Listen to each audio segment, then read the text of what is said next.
Bueno, muy bien. Bueno, pues buenas tardes, bienvenidos a este espacio, a este taller que vamos a tener hoy sobre la importancia de los cuidados.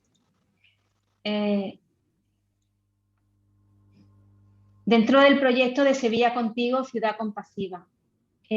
Sevilla Contigo, Ciudad Compasiva, como ya conocéis muchos de vosotros, es un proyecto que está patrocinado por la Fundación New Health y cuyo fin o cuyo objetivo es mejorar la calidad de vida con las personas con enfermedad avanzada y sus familiares, ¿no? Mediante la implicación de la comunidad y de la ciudadanía, ¿no? Creando redes de cuidado y aumentando la sensibilización de los ciudadanos, de la sociedad en torno a este tema. También por eso hacemos estos talleres y estamos aquí hoy, ¿no? Si en algún momento estáis interesados en conocer más del proyecto o en participar como voluntario o de cualquier otra forma, podéis contactar con nosotros a través de la página web de newhealthfoundation.org o poneros en contacto con nosotros para que os enviemos información. Y hoy estamos aquí para disfrutar juntos de un taller que tiene como título La importancia del cuidado. En este taller profundizaremos en aspectos importantes que tenemos que tener en cuenta cuando cuidamos y acompañamos a personas con enfermedades crónicas avanzadas o al final de la vida, ¿no? Y para impartir este taller están con nosotros Carmen Pérez y Carmen Recio. Carmen Pérez es enfermera, ambas son enfermeras, ¿no? Carmen Pérez pertenece a CUSLAR, una sociedad cooperativa de interés social cuyo fin es crear un cohousing, una comunidad de personas que buscan un lugar para convivir en el periodo final de la vida. Ellos ya estuvieron con nosotros hace unos meses explicándonos lo que era un cohousing y su forma de llevarlo a cabo, ¿no? Ese taller lo tenéis también colgado en nuestro canal de YouTube. Y ella es enfermera, Carmen Pérez es enfermera jubilada, y junto a ella está Carmen Recio, que es enfermera gestora de casos en atención primaria. Es profesora de la Universidad de Osuna y ella sí está todavía en activo. Las dos tienen mucha experiencia en el tema de cuidados, han estado mucho tiempo desde ese rol de enfermera, que además es el rol clave y el fundamental y el que más se implica quizás por vocación en el cuidado y el acompañamiento de la persona, ¿no? Y su perfil sanitario y su experiencia creo que nos va a hacer hoy disfrutar mucho aquí y va a ser para nosotros también una fuente grande de aprendizaje. Para asegurar la calidad del sonido pedimos también que silenciéis todos los micrófonos, pero tenéis disponible siempre el chat en el que podéis poner las preguntas que queráis, podéis participar y aunque después lo daremos también específicamente un tiempo, cualquier pregunta que vayáis poniendo durante el chat la iremos haciendo llegar a los participantes. Os recordamos también de que la sesión de hoy, como todas, estará dentro de unos días disponible en el canal YouTube de New Health Foundation, donde podéis ver también todos los talleres. Pues, sin más, yo voy a dar la bienvenida y la participación a Carmen. ¿Alguien está compartiendo la pantalla? Vamos a quitar. Vale. Muy bien. No sé quién, Carmen Pérez, creo que ¿empezabais? Y comparte. Podéis presentaros también vosotros mismos si queréis y podéis empezar. Muchas gracias. Perdona, tengo aquí anfitrión. Está grabando esta reunión.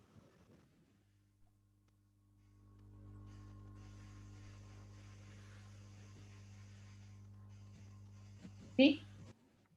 No, es que tengo un letrero delante de la pantalla, pero da lo mismo. Mira, de todas formas, en principio lo que quería era daros las gracias tanto a ustedes, la Fundación Mujer, como a CUSLAR por habernos dado esta oportunidad de tratar este tema.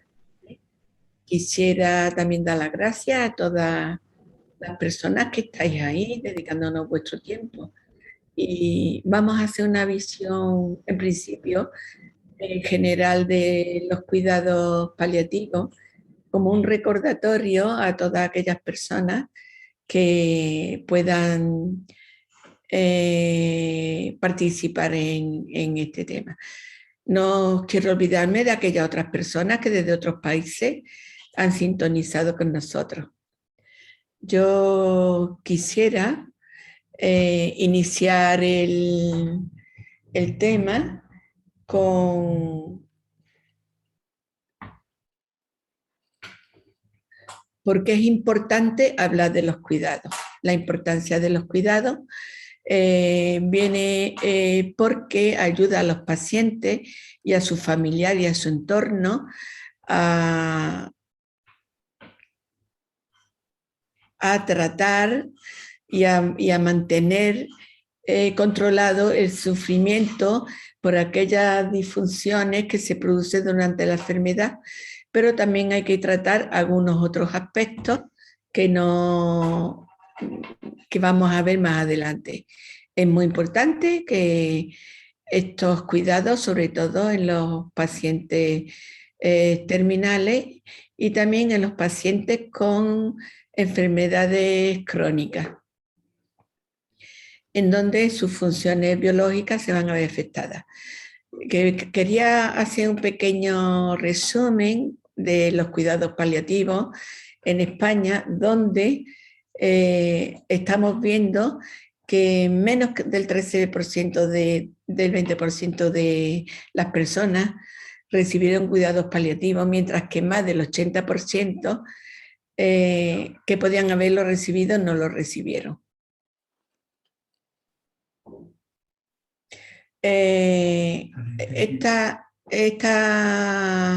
Antes de entrar directamente en los cuidados paliativos, me permitiría la licencia de hablar de la prevención y promoción de la salud, porque me parece que es muy importante que el paciente aprenda o la persona aprenda a preservar su propia salud. Y para ello está claro que tendría que modificar sus hábitos de vida, y los pacientes crónicos ayudar a controlar y conocer y responsabilizarse de su propia enfermedad.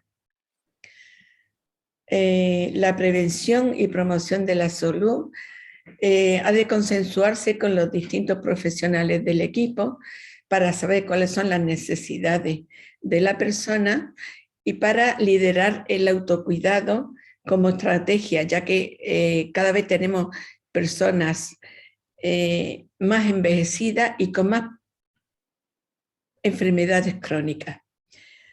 Para hablar de estos cuidados, los objetivos de estos cuidados, vamos a tener fundamentalmente 4 pilares. Tenemos el bienestar desde el punto de vista de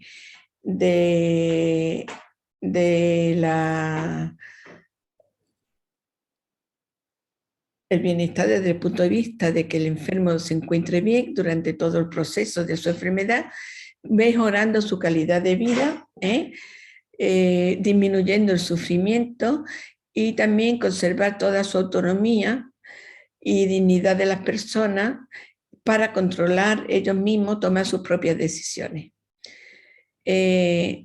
Estos cuidados que atienden a los pacientes y a sus familias son considerados como una unidad y se les proporciona una atención que debe ser integrada y también individualizada, en donde tendremos en cuenta tanto los aspectos físicos y emocionales de ellos. El control de los síntomas los vamos a poder hacer mediante un tratamiento consensuado con el paciente y la familia, valorando la repercusión de estos tratamientos y también teniendo en cuenta el beneficio y el coste personal y aquellas actividades iatrogénicas que pueden afectar a la persona. Es muy importante también la comunicación, puesto que si el paciente sabe su diagnóstico, tiene conocimiento de su desarrollo y puede tomar conciencia de ello y de su pronóstico, Esto le va a ayudar a tener los suficientes mecanismos para sobrellevar la enfermedad y el sufrimiento. Y también le ayuda en conceptos como posibles causas o problemas externos a la enfermedad, pero que se han agravado con ella, para poderlo resolver, con lo cual ellos se van a sentir mejor. Estos cuidados al final de la vida, que son los que se aplican a una persona con enfermedad en fase terminal, no suele tener tratamiento específico, no suelen revertir, o sea, siguen con un proceso continuo y conlleva a la muerte más o menos en un tiempo más o menos limitado. Es progresiva esta enfermedad, la enfermedad progresiva terminal, y va a crear un sufrimiento físico y psicológico intenso en el paciente. Estos cuidados al final de la vida son los que se aplican a personas con enfermedades muy graves e irreversibles y que en enfermedades de larga evolución precisan de cuidado continuado. En las situaciones terminales, el fin de estos cuidados no es curar, sino cuidar a la persona. Y se trata de proporcionar la mejor vida posible mientras que acontezca la muerte.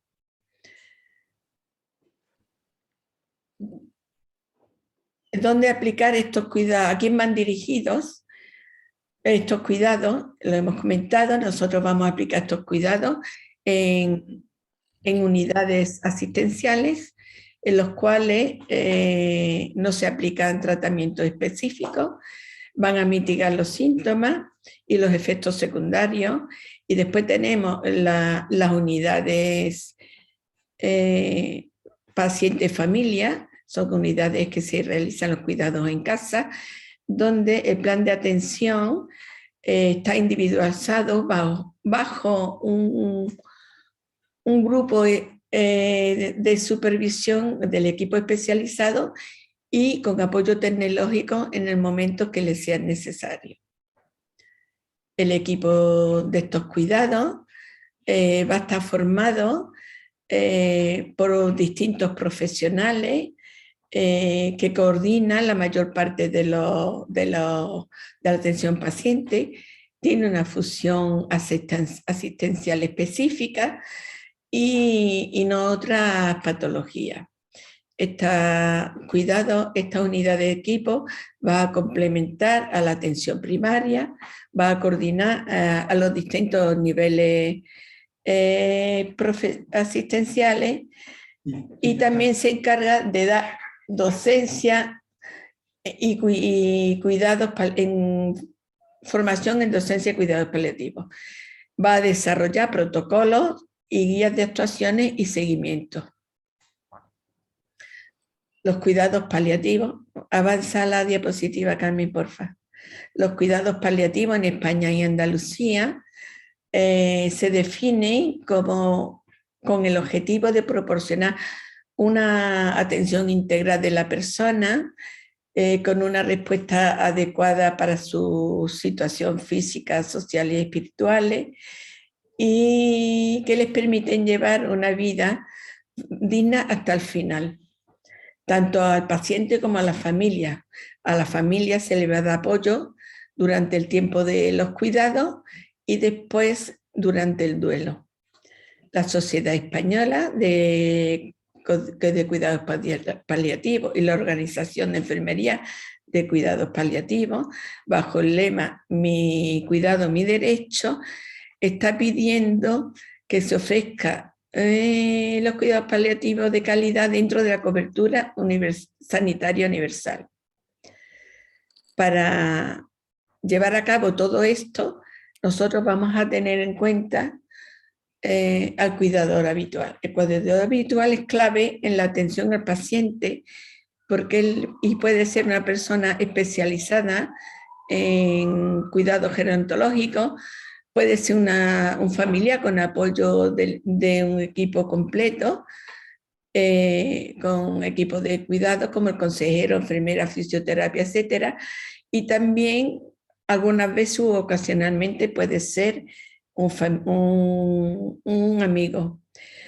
Este cuidado habitual, que es la persona que está en contacto directo con el paciente, el que va a estar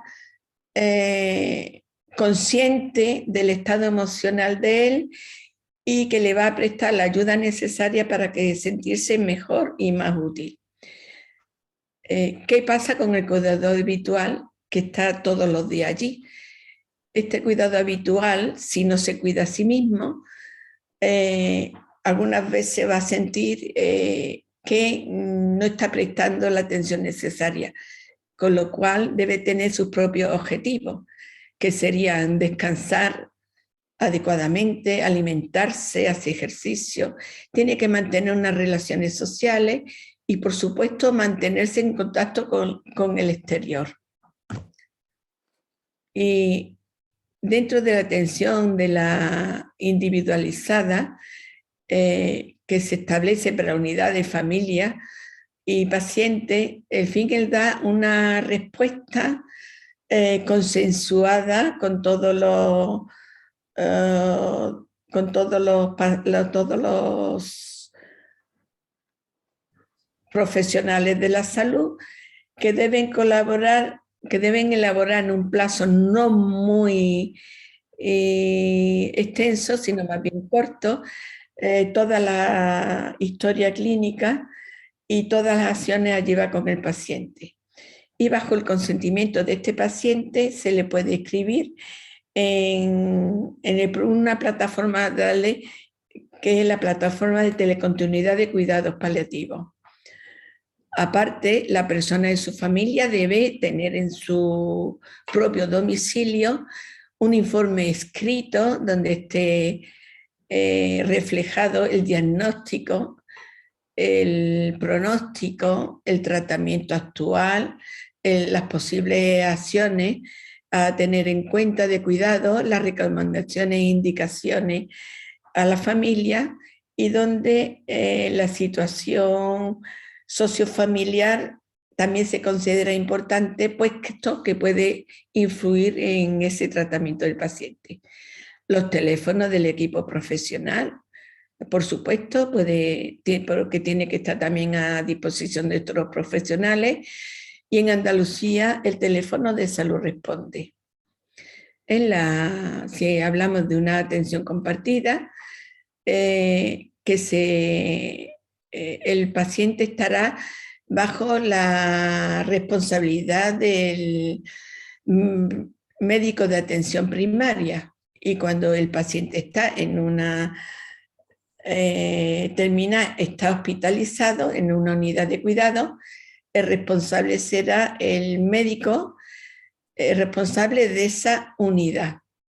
Este modelo de cuidados requiere un contacto personal continuo para resolver las necesidades que se vayan planteando, también resolver temas de las interconsultas, y en caso de que el paciente necesite ser hospitalizado, pueda hacerlo inmediatamente sin tener que recurrir a las urgencias, a la hospitalización de urgencia. Los pacientes en sí mismos, y por ello, pueden tener como recurso la declaración de voluntad vital anticipada, como un recurso propio del paciente, en el que puede expresar su deseo de cómo puede ser cuidado y cuáles son las aplicaciones que él permite que se le hagan en caso de que en algún momento no sea capaz de expresarlo verbalmente. Esta declaración de voluntad vital anticipada se puede realizar en todos los centros habilitados para ello. Voy a dar hasta aquí la exposición así un poco accidentada y breve de lo que son los cuidados al final de la vida. Y ahora le doy paso a mi compañera Carmen Recio, que es la que desde su punto de vista y trayectoria profesional va a poderos especificar más los modelos y el tratamiento de los pacientes. Entra, Carmen. Muchas gracias, Carmen. Bueno, a mí me ha parecido muy interesante. Es verdad que has hecho un repaso, bueno, de la situación de los cuidados en la situación de cuidados paliativos y de cómo se lleva a cabo en nuestro sistema sanitario aquí en Andalucía. Bueno, siguiendo con el tema de cuidar, a mí me gusta mucho y me llama mucho la atención porque Virginia Henderson, que es una de las enfermeras, la madre de la enfermería moderna, una de ellas, pues siempre nos dice que cuidar significa también cuidar a la persona dependiendo, supliendo o complementando las actividades que esa persona llevaría a cabo si tuviera la fuerza, la voluntad o los conocimientos necesarios para lograr su independencia, ¿vale? Tenemos que ver que cuidamos cuando a alguien le falla alguna de estas ítems que estábamos diciendo, fuerza, voluntad o conocimiento. ¿Qué se ha quedado? ¿Por qué cuidamos? Bueno, Carmen nos decía ya que los cuidados habituales, el cuidador habitual, que puede ser un cuidador formal, cuando es un cuidador que estamos contratando para que realice esos cuidados, que le estamos remunerando, o bien un cuidador informal o familiar, ¿no? Que no recibe ninguna remuneración. Cualquiera de los dos, sobre todo el familiar, está muy cargado, pero el cuidador formal también tenemos unas situaciones en pacientes que también se llegan a cargar mucho, ¿no? Y muchas veces hoy en día, tal como está la situación, pues tenemos cuidadores que no están formados y preparados, que no están tampoco muy apoyados, son cuidadores formales que están supliendo esos cuidados porque le hace falta a la familia y que muchas veces se cargan demasiado y no saben cómo salir de ahí, ¿no? Por eso es importante pensar en por qué cuidamos, ¿no? Y bueno, ¿por qué cuidamos? Dice que algunos triunfan porque están destinados a hacerlo, pero la mayoría porque está decidida a hacerlo. Lo mismo pasa con los cuidadores, sobre todo con los familiares, ¿no? Cuando decimos yo, este familiar, mi madre, mi padre, mi marido, mi hijo, voy a cuidarlo, que creo que va a estar mejor cuidado si esto va así, ¿no? Y decidimos hacerlo, ¿vale? ¿Cuándo empezamos a tomar la decisión? Tenemos que pasar por una serie de etapas, o deberíamos de pasar, porque hay que ser muy realistas. Debemos de organizar también nuestro tiempo y las energías que tenemos. Tenemos que saber comunicarnos, porque es clave en las relaciones humanas. Y sabemos que siempre, muchas veces decimos entre los cuidadores, siempre dicen muchas veces, como yo soy la que más tiempo estoy a su lado, pues conmigo es con quien más lo toma, ¿no? Y muchas veces porque nosotros, en ese cansancio, en esa decisión de cuidar, que no hemos pasado por ninguna etapa, sino que no nos hemos organizado o no hemos cumplido esos objetivos que nos decía Carmen, como de descansar, de tener nuestras relaciones sociales, de vernos anímicamente como estamos, nuestra comunicación falla. Por eso es tan importante pasar por esas etapas y tener en cuenta, saber que cuidar no es eh, fácil, que para eso tenemos que organizarnos, que tenemos que saber relacionarnos y comunicarnos con nuestra persona a la que vamos a cuidar y con el resto de equipos, tanto los equipos de salud como las personas que también están en nuestro entorno familiar.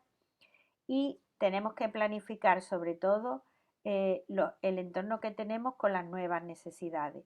Desde el punto de vista como enfermera gestora de casos, cuando llegamos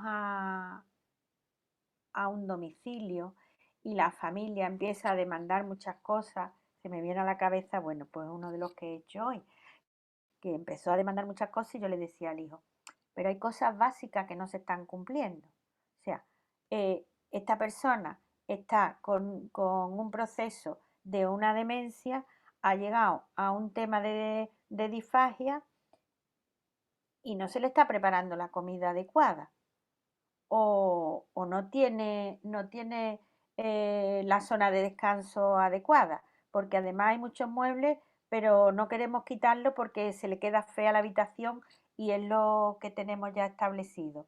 Entonces es importante saber que cuando decidimos cuidar también hay que modificar los entornos con las necesidades que va teniendo el paciente. Y eso es parte de los cuidados que vamos a hacer. Bueno, en la segunda etapa vamos asumiendo lo que es el rol de cuidador, ¿vale? ¿Qué tiempo es el que dedicamos a cuidar, ¿no? Muchas veces estamos pasando el tiempo, estamos cuidando a alguien y solamente escuchamos. Es que yo estoy aquí todo el día, es que esto me tiene que no puedo hacer todo lo que yo quiero, porque esto me cansa mucho y esto yo no puedo llevarlo adelante, pero no tenemos que lamentarnos tanto. Algunos de los cuidadores se establecen en la queja y es una queja continua. Muchas veces cuando se rompe esa queja, que en los talleres de cuidadoras, que bueno, esperemos retomarlo pronto, como decía María Jesús, a ver si retomamos cosas pronto. Nosotros hacemos talleres para cuidadoras. Cuando rompemos esa queja, cuando rompemos esa historia que nos van diciendo y empiezan a dejar de lamentarse y empiezan a aprender a disfrutar de esas pequeñas cosas y del tiempo libre que tienen, bueno, pues lógicamente el rol de cuidador, lo que es cuidar, nos va haciendo que estemos mejor. Y si el cuidador está mejor, el paciente que tenemos que cuidar, lógicamente va a estar muchísimo mejor. No va a fallar esa comunicación, va a tener unos buenos cuidados, va a asumir mejor lo que el equipo de salud haya estado hablando, hay una mejor comunicación y unos mejores cuidados en definitiva. Bueno, para que eso pase es importantísimo que tengamos una planificación, ¿vale? Nosotros desde que nos levantamos nos establecemos y decimos, bueno, pues el baño lo hago yo o lo hace el servicio de ayuda a domicilio que tenemos en los ayuntamientos aquí en Andalucía y que nos va a suplir esas tareas. Pero mientras se hace el baño, yo me da tiempo de ir a la compra o ir al médico y establecer una planificación y una organización con los cuidados que hay que hacer y lógicamente con todas las personas que intervienen en lo que es el cuidado.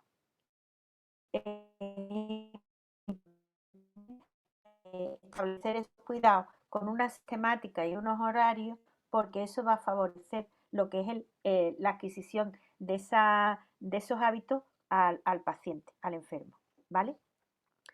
Además, tenemos que centrarnos en cosas prioritarias para que podamos ver qué es lo que más nos interesa y qué cosas podemos dejar en un momento determinado. Habrá cosas que no sean importantes y que en situaciones determinadas eso lo podamos prescindir. ¿Por qué? Porque vamos a centrar más los cuidados en las cosas importantes, que es lo que el enfermo, que es lo que necesita y lo que debemos darle, ¿vale? Dentro de todo lo que es los cuidados del paciente, mira, yo os he dejado un enlace que es de la guía informativa de personas cuidadoras de la Escuela de Pacientes de la Escuela Andaluza de Salud Pública. Tenéis el enlace en la presentación y yo me imagino que se podrá dejar el enlace después para que podáis acudir a esa guía que os podéis descargar todo lo que son los cuidados. Me parece que de lo que vamos a hablar, la mayoría está ahí y está a vuestra disposición y os va a ayudar bastante. Yo he sacado algunas pinceladas porque me parece importante. Cuando decidimos, empezamos con esa decisión de cuidar y estamos cuidando, tenemos que tener en cuenta que tenemos que estimular dentro de esos cuidados la autonomía de esa persona, ¿vale? Entonces, todo lo que pueda realizar por sí mismo es importante que lo realice. Fijaros, con eso vamos a hacer que la persona se sienta más útil y su autoestima mejore. ¿Cómo vamos a hacerlo? Estimulando lo que es los autocuidados, ¿vale? En la higiene, pues muchas veces hay que decirle, bueno, pues en esta parte que sí se llega o que lo puede hacer, o lavarse los dientes, o lavarse la cara, o lavarse las manos, o darse en ciertas partes o en sus partes íntimas. Muchas veces ellos son capaces de hacerlo y lo prefieren porque es algo que estamos entrando en su intimidad, ¿vale? En la alimentación, siempre que podamos dejarle algo que ellos puedan ser más independientes y vamos a lo mejor no son capaces de coger la cuchara, pero sí le podemos facilitar el agua con el espesante a través de unos dispositivos que hay, que son como una especie de biberones o de alguna cosa que ellos sí pueden coger y llevárselo a la boca, ¿vale? También que en el entorno físico se favorezca esa autonomía dentro del autocuidado. ¿Cómo es eso? Pues lo que decíamos, vamos a preparar el entorno con las necesidades que tenga el paciente. No podemos tener muchas cosas por medio, mobiliario que distorsionan, que entorpecen, incluso algo de autonomía que tenga la persona para poderse levantar y sentar. Eso tan simple es mucho para ellos. O que puedan andar con un andador por una serie de zonas y que no vayan tropezando con todas las cosas que hay, que no haya cosas tiradas al suelo, que, que no tengamos alfombrillas que puedan tropezar. El entorno hay que vigilarlo y hay que tenerlo también. Y también, sobre todo, las personas que están más cerca, que estimulen con una actitud siempre comprensiva. Hay que estimularlo. Muchas veces pensamos que si tienen una demencia o que si tienen una sordera, que como no se enteran, ¿para qué le vamos a explicar que los vamos a levantar? Pues hay que explicarle que los vamos a levantar y que nos ayude de alguna forma, de forma comprensible para ellos y tranquilamente irle explicando y ellos van a colaborar con nosotros, ¿vale? Bueno, creo que es muy interesante y que lo vais a tener, todo lo que estamos hablando a partir de ahora, lo vais a tener dentro de esa guía y vamos a seguir hablando de los cuidados. Mirad, dentro de los recursos que tenemos aquí en Andalucía, sé que hay otras personas de otras partes del mundo que nos están escuchando y que no tienen estos recursos, pero que yo creo que es importante que los conozcáis para poder en un momento dado retomar el tema y poderlo poner vosotros también en marcha, ¿no? Nosotros tenemos un recurso que es la tarjeta Más Cuidado para la cuidadora y es una discriminación positiva siempre a cuidadores formales o familiares, como os decía, ¿vale? Que este recurso, ¿por qué es tan importante? Porque digamos que aprovecha el tiempo que tiene la cuidadora y además para que sea atendida de una forma también especial en esa planificación de tiempo que hacíamos. Pues cuando se le da la tarjeta Más Cuidado a la cuidadora puede acompañar al enfermo dentro del área de urgencia, siempre que la situación lo permita, la situación clínica. Además tenemos que si no puede retirarse del paciente y se le puede facilitar lo que es la dieta dentro del hospital también. Después con esa tarjeta en los centros de salud también puede pedir una cita con un horario adecuado a su, a su planificación y a su disponibilidad, tanto para ella como para el enfermo. No solamente que vaya al médico por el enfermo, sino también que vaya al médico porque ella se encuentre mal, ¿vale? Eso en resumidas cuentas es la tarjeta Más Cuidado.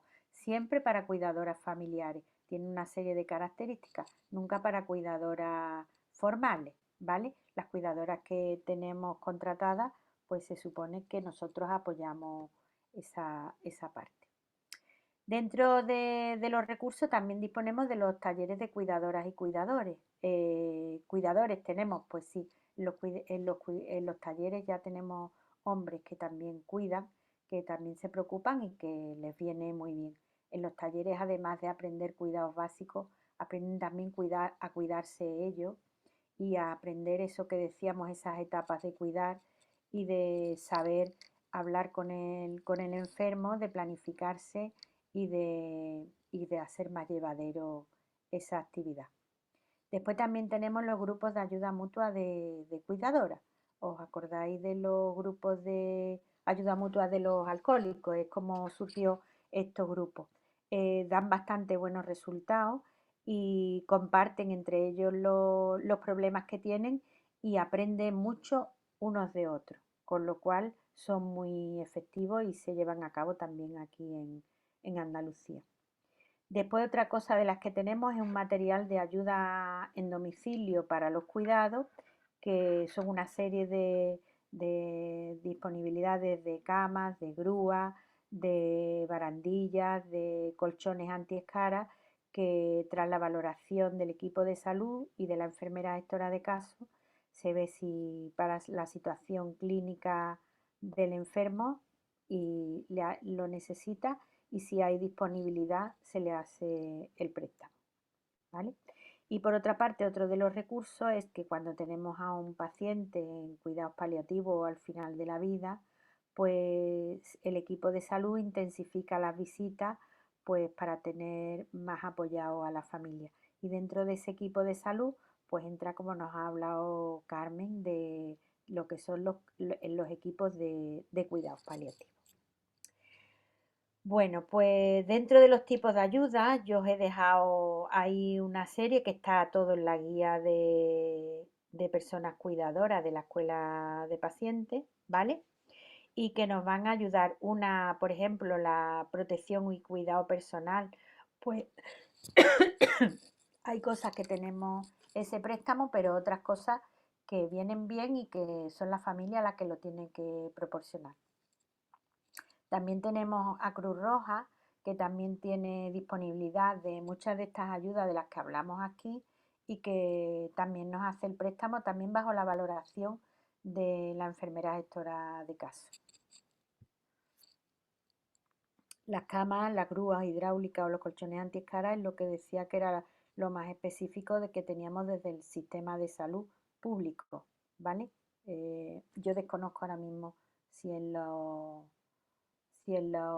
sistemas sanitarios privados se facilita algún tipo de material. Los cojines antiescaras, los andadores, las barandillas, pues todo eso igual. Unas cosas se recetan y otras de acuerdo a las características clínicas que tiene el paciente, ¿vale? El aspirador eléctrico portátil sí lo facilita el sistema sanitario público de Andalucía y ya está. Bueno, os cuento. Aquí tenemos dos links. Esta es parte de la guía y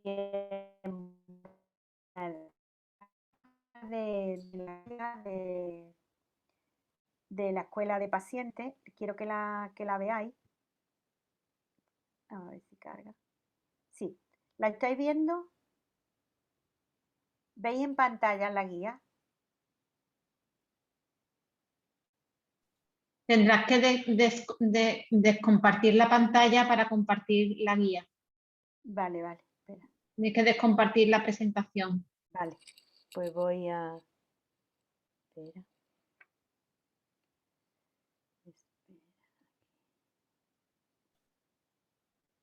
Y ahora compartes la pantalla donde tienes la guía. Sí, aquí. Vale. Ahora. Vale.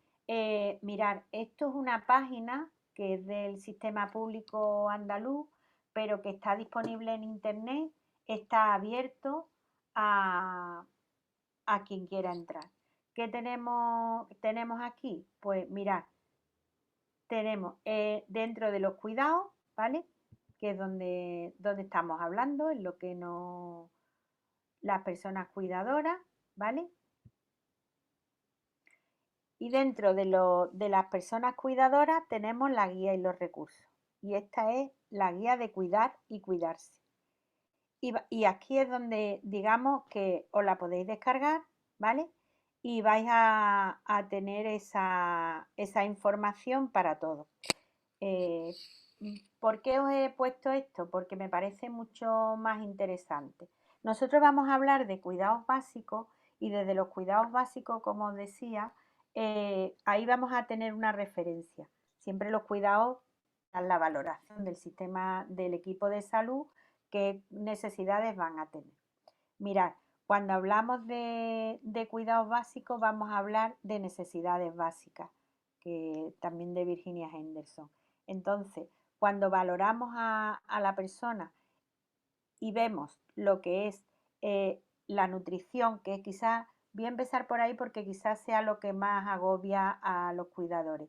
Dentro de la nutrición es lo que tenemos que valorar mucho es darle una alimentación completa. Completa quiere decir que tenga, que contemple todo lo que son las fibras, las proteínas, las vitaminas y esté una alimentación adecuada y de acuerdo a su edad y a sus necesidades, ¿vale? Pero además nos pueden surgir otros problemas, sobre todo con las personas al final de la vida, que es que empiecen a tener una disfagia. Una disfagia es cuando empiezan a beber agua, a beber algún líquido o incluso con sólidos y empiezan a atragantarse, empiezan a toser o bien se dejan la boca abierta y se le va cayendo. Cuando pasa eso muchas veces decimos que no quiere tragar, es que no, es que no puede, ¿vale? Y eso no tenemos nuestro profesional de salud que nos va a ayudar, pero tener en cuenta que cuando surge algún signo de estas características tenemos que aprender a cuidar esa nutrición. Tenemos que ponerlo en una postura adecuada, tenemos que darle comida o bebida en pequeñas cantidades, siempre con cosas adecuadas. Muchas veces nos empeñamos en dar con cañita o nos empeñamos en dar con vaso. Vamos a darle con cuchara pequeña, pequeñas cantidades y vamos a observar cómo come, cómo mastica, cómo traga y si aparece algún síntoma. Si aparece algún síntoma, lo más importante es ponernos en contacto con el equipo de salud, informarle porque ellos nos van a indicar todo lo que tenemos que hacer. En este caso hay otro recurso que son los espesantes que se ponen en la alimentación. La comida tiene que ser triturada, darle pequeñas porciones, más veces al día y el agua pues le damos lo mismo. El espesante se prescribe y sirve tanto para líquidos y comidas calientes como frías. Eso tenemos que tenerlo en cuenta, sobre todo en personas al final de la vida. ¿Que no tiene esa necesidad? Pues ya os digo, una dieta equilibrada es lo más conveniente para darle a cualquiera de las personas que estén, de acuerdo a sus condiciones de salud. Hemos hablado también de cronicidad, de personas que tienen una serie de patologías, que habrá que ver qué tipos de alimentos son los más adecuados y los más convenientes. Ya por eso insistía Carmen, en que lo más importante era que el equipo de salud valore al enfermo. Después nos vamos a la higiene. La higiene es algo muy importante también. ¿Por qué? Porque estamos entrando en la intimidad del enfermo. Para ellos muchas veces no es agradable. Incluso aunque pensemos que tiene un deterioro cognitivo, no es agradable que entre una persona a otra, que lo estemos bañando, que lo dejemos destapado, que están desnudos. Todo eso hay que tenerlo en cuenta desde el principio. Entonces, hay que hacer la higiene con el máximo respeto posible a la persona y empezar a hacerle el aseo y los baños. El baño empieza siempre a hacerse, se le lava la cara, se le lava las manos, ¿vale? Y seguimos por el pecho hasta los genitales, por la parte delante. Cambiamos el agua y nos vamos hacia la parte trasera. Cambiamos el agua, volvemos a darle a los genitales, cambiamos el agua y le damos en las piernas y terminamos por los pies, ¿vale? Si puede lavarse los dientes, le ofreceremos para que se lo lave y si no, nosotros le lavaremos los dientes, la boca, nunca metiendo el dedo, ¿vale? Nunca metamos la mano ni el dedo porque podemos tener algún tipo de accidente. Ellos pueden tener alguna contractura o algo y sin querer nos pueden hacer daño. Entonces, cepillitos de dientes de los de bebé que sean una celda muy suave, se le lava los dientes y toda la boca con un colutorio con agua, aguado. No podemos, digamos, abusar de algunos colutorios que lo que le hace es teñir la boca y eso. Aguado o con un poquito de agua, con bicarbonato, limón y se lo limpiamos. Eso es importante. Los ojos igual. Cuando vamos a cambiar los absorbentes, cuando vamos a cambiar los pañales, mirad, hay una línea de productos ya donde respetan muchísimo la piel y además evitan que haya muchas más grietas, más sequedades y que además se macere tanto la piel. Entonces, ahora mismo en el mercado hay una serie de productos que incluso con una serie de lociones en crema que se lavan y está demostrado que disminuye el riesgo de úlcera en este tipo de pacientes.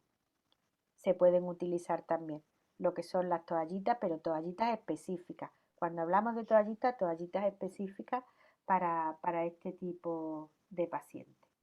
¿Vale? Como hemos dicho, no solamente es la parte física, sino que también además la parte emocional. Lo que es el darle un paseo, el ponerlo con un entorno familiar, que pueda relacionarse, que pueda ver a la familia, que pueda ver a los niños, eso es importantísimo. La soledad en este tipo de enfermos es uno de los cuidados básicos, con lo cual, además de ese hablarle con cariño, con respeto, tener mejorada esa comunicación, lo que es el entorno, además lo estimulan bastante. Nos vamos al tema de la eliminación. Yo voy a ir nombrando un poquito de cada cosa. Ya os digo que hay cosas muy específicas que tendríamos que entrar, pero que ahora al final, si queréis preguntar algo, lo podemos ver. Cuando nos vamos al tema de eliminación, lo que es la eliminación urinaria o fecal, también tenemos una serie de dispositivos, como son los pañales, y los pañales los vamos a tener o bien pañales para personas que están encamadas, para personas que están en cama sillón o para personas que deambula algo. También tenemos como un pañal que es como ropa interior que lógicamente le mejora la autoestima y le va a respetar todo ese entorno que estábamos hablando. Con la estimulación podemos hacerle con el entorno familiar. Que no tenemos entorno familiar o el entorno familiar es un poco más escaso, pues tenemos que ver esos recursos que hay que podemos tener y que nos pueden ayudar, como son jardines, parques, lo que le vamos a llamar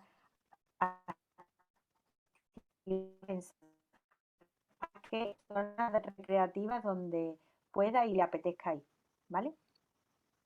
Y lo que él nos pida, muchas veces nos piden algo y dicen, es que esto, es que quiere ir a misa todos los días. Pues en la medida de lo posible, si lo podemos llevar a misa, para esa persona seguramente será muy reconfortante. Que quiere ir a tomar el café por la tarde, pues también es muy reconfortante. ¿Le podemos dar un café por la tarde? Pues sí. ¿Es que no traga bien? Pues nos llevamos nuestro espesante y se lo hacemos allí en el café y se toma su cafelito como se la ha tomado siempre. Esas cosas que hacía siempre y que ahora no lo puede hacer, ¿no? Bueno, un momentito, voy a dejar de compartir esto, ya lo tenéis ahí, ¿vale? Y seguimos hablando.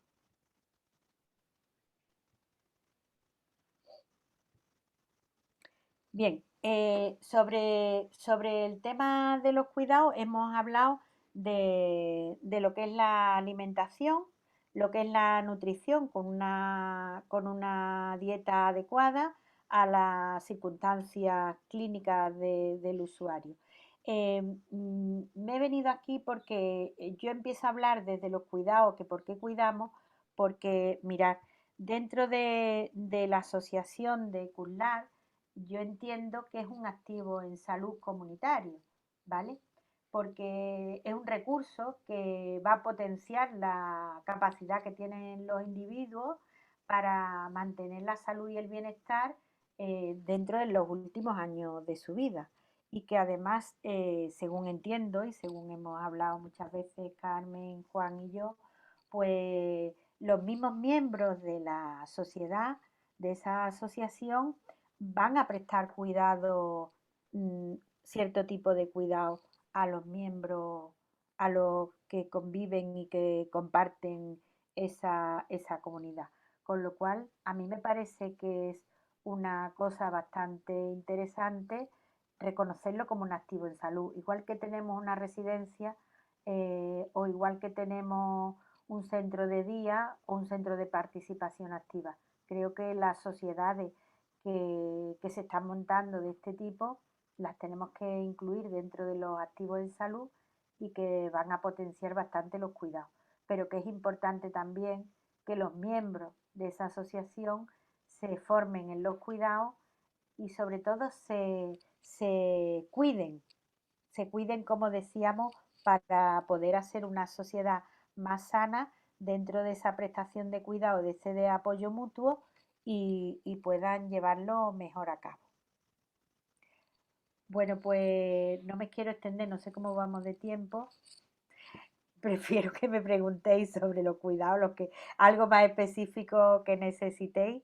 Y bueno, la reflexión final de Kulnar, porque yo no la conozco tanto, se la dejo a mi compañera Carmen y que nos hable un poquito cómo se plantea esa sociedad. Carmen, El micrófono. vale, Hola, ya tengo el micrófono. Bueno, vale. gracias. Muy interesante toda tu exposición, me ha encantado, Carmen. Yo como miembro de Quillar querría decir que somos un grupo que deseamos vivir en comunidad con los principios de solidaridad, cooperación, ayuda mutua, colaboración, que nuestra meta sigue siendo promover el envejecimiento activo y saludable, que optamos por una atención finalista en la totalidad de nuestra comunidad.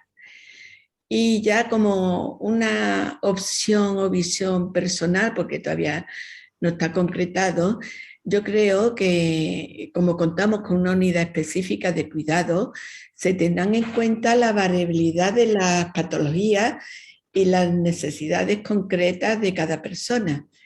Y que basado en el modelo de atención integrada a esa persona, se planificará individualmente una atención construyéndola con cada persona y buscando aliviar sufrimiento y mayor bienestar. Esto es lo deseable dentro de nuestra comunidad y lo doy como una opción, creo que de casi todos los miembros de nuestra próxima convivencia. Gracias. Muchas gracias. Muchas gracias. ¿Me escucháis? Sí, ¿no? Sí. Sí. Vamos, si acaso, a dejar de compartir la pantalla. Muy bien. Vamos a... Pues muchas gracias, Carmen y Carmen, ambas dos, por vuestra participación. Creo que ha sido un taller además muy práctico y, como dice Begoña, muchas gracias por cuidarnos, porque difundir estos conocimientos nos ayudáis a seguir cuidando, ¿no? Y hay bueno, animo a que dejéis las preguntas a través del chat. Hay una de una persona que además dice que se ha tenido que ir, pero si acaso, si no le da tiempo a escuchar la respuesta, María José, colgaremos el vídeo para que pueda escuchar la respuesta. Que alguien preguntaba que cómo se puede conseguir o cómo y dónde solicitar la tarjeta de Más Cuidado. Sí, la tarjeta de Más Cuidado, mira, la podéis solicitar a través de vuestra enfermera gestora de casos en vuestro centro de salud. Preguntáis quién es vuestra enfermera o enfermero gestor de casos y le solicitáis la tarjeta. Ya os digo, hay que cumplir una serie de requisitos que ellos lo van a explicar y que, bueno, que creo que es importante tener las personas cuidadoras. Muchas gracias.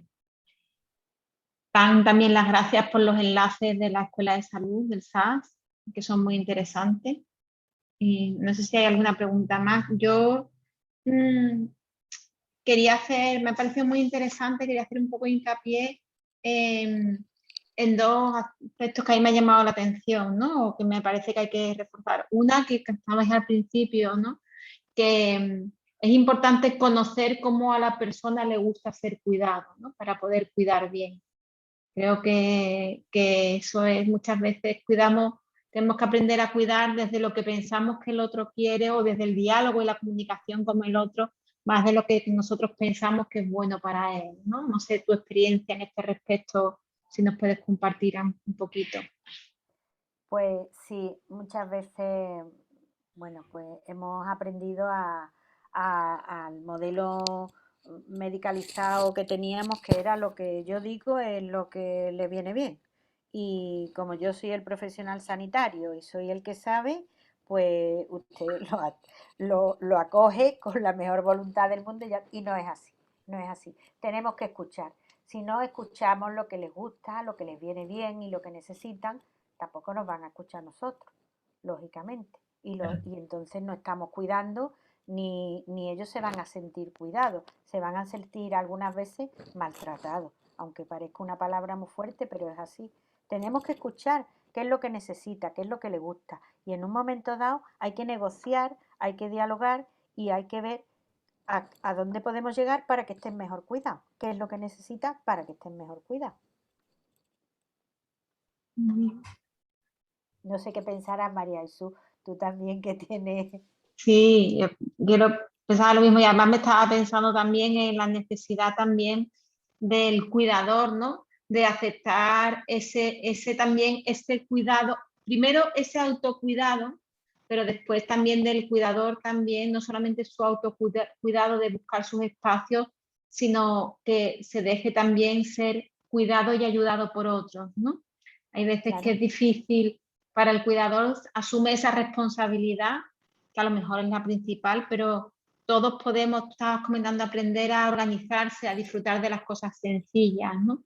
Todos podemos cuidar un poquito y todos podemos dejarnos ayudar un poquito, quizás no tanto tiempo como a mí me gustaría si tengo la responsabilidad principal, pero a lo mejor puede 1 hora, 2 horas, un amigo, un compañero, un familiar, un rato, sí. y todo el mundo puede dejarse ayudar a cuidar y para la persona cuidada, para el paciente, también es importante que haya otras personas alrededor suyo, ¿no? Y dejar también Sí. ese espacio y esa... Hay, Y mira, porque hay cero en encontrar lo, algún cuidado familiar, a mí me ha pasado que piensa que como él va a cuidar a ese familiar, no lo va a cuidar nadie, y que se siente como que lo reemplazan en contra de su propia voluntad, ¿eh? Y sin darse cuenta de que es beneficio tanto de él como del paciente.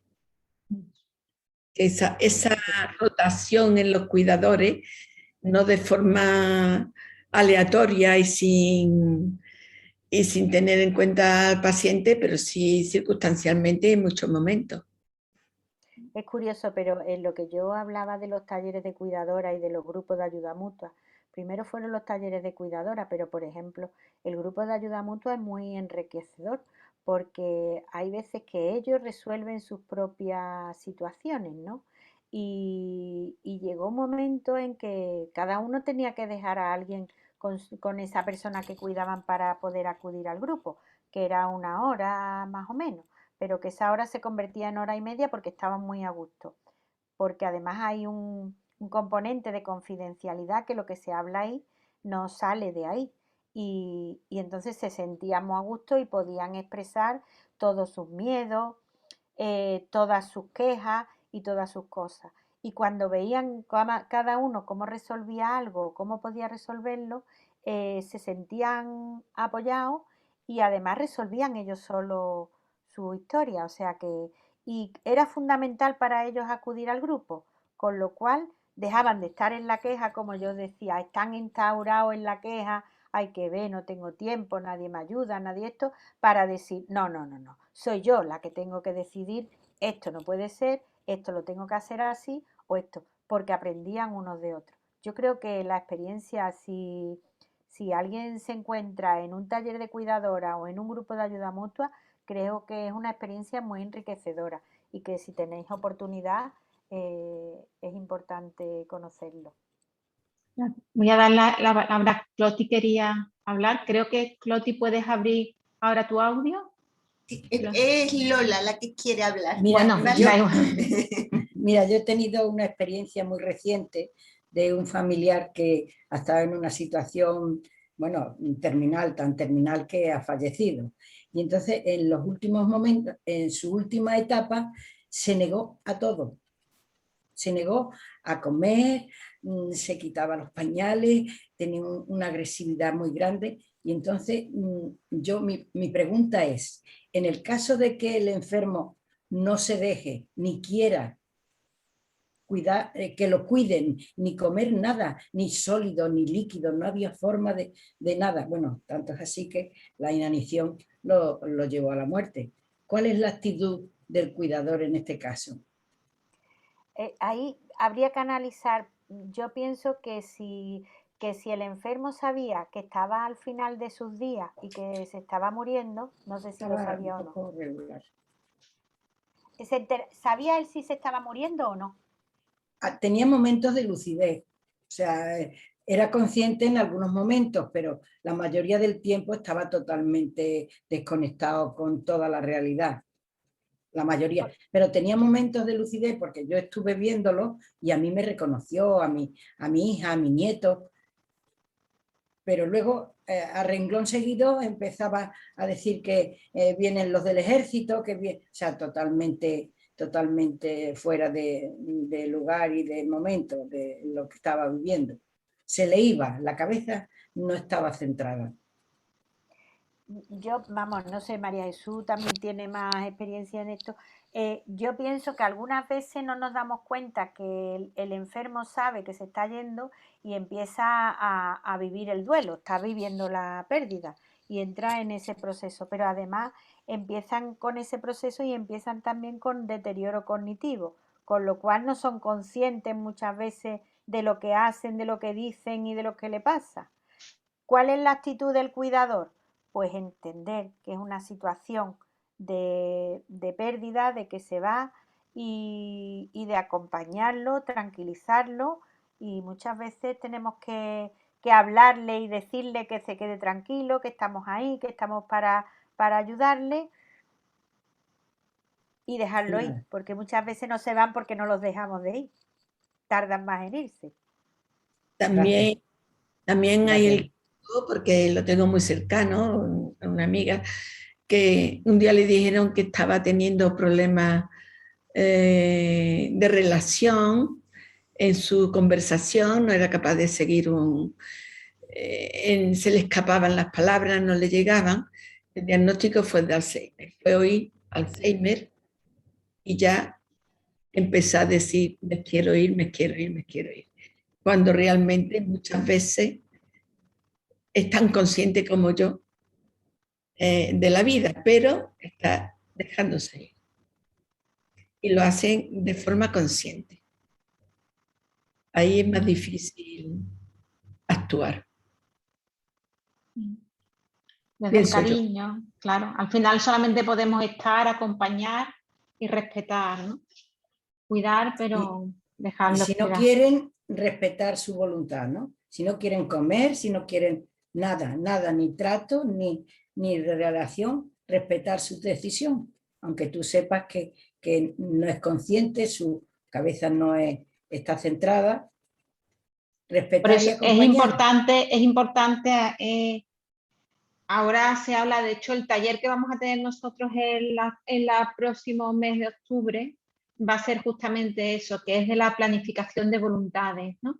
Más allá de un documento específico en el que hable, sino en todo el tema de lo que es la planificación compartida de la atención. Con los pacientes tenemos que empezar a hablar desde que empieza la enfermedad, claro, para saber verdaderamente lo que van queriendo. Muchas veces esperamos demasiado tiempo y cuando empezamos a hablar con las personas ya pues se les ha ido, ¿no?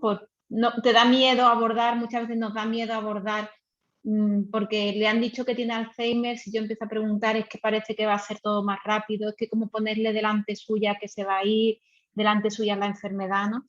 Pero bueno, si los cuidadores no nos sentimos preparados, para eso están los profesionales, ¿no? Para ver de verdad que en el momento que están lúcidos, qué es lo que ellos quieren y cómo quieren ser cuidados, qué es lo importante para ellos, hasta dónde quieren que se llegue, hasta dónde quieren que se cuide. Entonces, ahí es importante el conocer, ¿no? Lo que estábamos hablando al principio, conocer cómo le gustaría ser cuidado a la persona, ¿no? Entonces, es importante, cuando tengamos a alguien enfermo a nuestro lado, no esperar que sea demasiado tarde, sino empezar a preguntar desde pronto, ¿no? Y conocer bien a esa persona para saber qué es lo que le gusta, qué es lo que le apetece, qué es lo que él disfruta, ¿no? Qué es lo que tiene. Eso es lo que yo estaba comentando al principio, de dar los cuidados paliativos desde el mismo momento del diagnóstico. Exactamente. Y durante todo el proceso de la enfermedad. Porque, vamos, este caso que yo he comentado, pues la persona o familiar que lo cuida no está capacitada para darle cuidado. Hemos intentado todo, incluso la ayuda domiciliaria no se le proporciona por la familia, y entonces tú te encuentras desde fuera, no eres su familia, no tienes capacidad para suplantarla, pero ella se está yendo, porque no se ha atendido desde el principio. Entonces hay un problema que no sabemos resolver. Y no será el primero, creo que habrá más de uno. Después cada persona es un caso en el que hay que estudiar, ¿no? Y buscar las soluciones personalizadas para cada momento. Con ayuda de los profesionales, de las redes, de las personas que están cerca. No son pautas fáciles. No sé si hay alguna otra pregunta. ¿Alguien si quiere levantar la mano porque lo quiera, prefiere hablar? Yo le reactivo el audio. Ay, María Jesús, creo que al final no he puesto, porque no he puesto lo de, os he dejado otro link que es de envejecimiento saludable. Es un proyecto europeo que también se sigue desde Andalucía y tenéis todos, aunque estéis en el extranjero, tenéis consejos, tenéis de lo que es lo que son los autocuidados, tanto a nivel emocional como físico. Está muy bien, entramos y hay muchas cositas. Y los que sois de aquí, de Andalucía, pues además tenéis los recursos que hay dentro de las distintas poblaciones que podéis utilizar como activos en salud, ¿vale? Pero lo podéis utilizar todo el mundo. En buenaedad.es, ¿verdad? Lo acabo de poner yo también en el chat, por si alguien lo quiere copiar. Muy bien. Pues, si no hay más preguntas... ¿Sí?